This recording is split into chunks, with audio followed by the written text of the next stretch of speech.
What's going on, everybody? And today I will be briefly describing what a nested data structure is and how to access the color red inside of this big old data structure. So, a nested data structure is pretty simple. It's just like a bunch of structures within each other.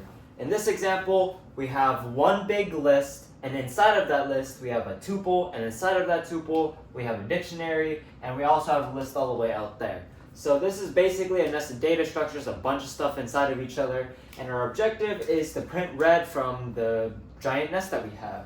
So of course, to print something, we need our print function, and to access the variable, we need to actually write down the variable.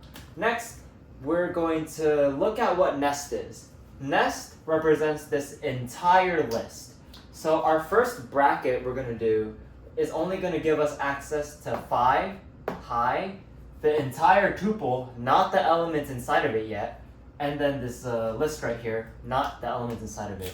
So we have access to 5 high, the entire tuple, not what's inside of it yet, and this list. So since the tuple is right here and red is inside of the tuple, we need to go from index 0, 1, 2. So because this is index 2, that's what our brackets will be.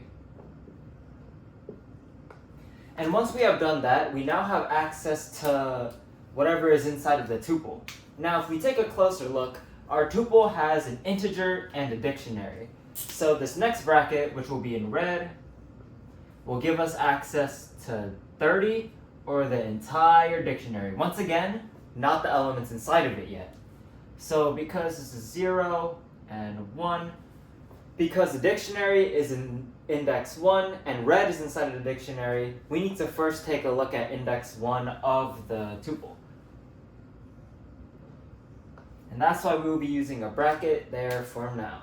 And inside of the dictionary, now that we are here, we have 2 keys. One of the keys is named color, and the other one is named just the integer 5. So our next bracket will be in orange to show you the difference.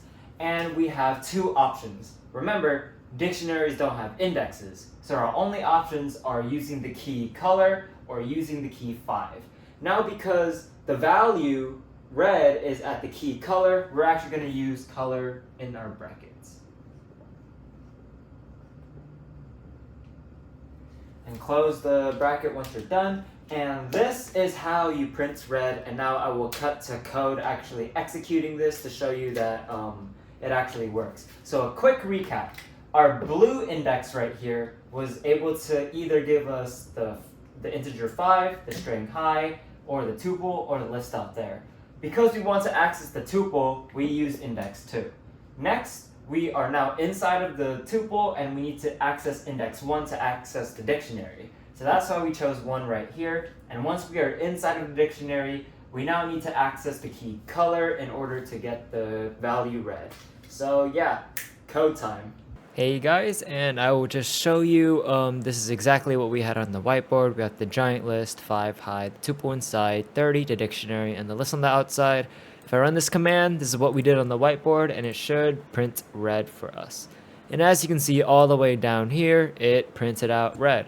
So yeah, this is just a code demonstration to show that what we did actually worked.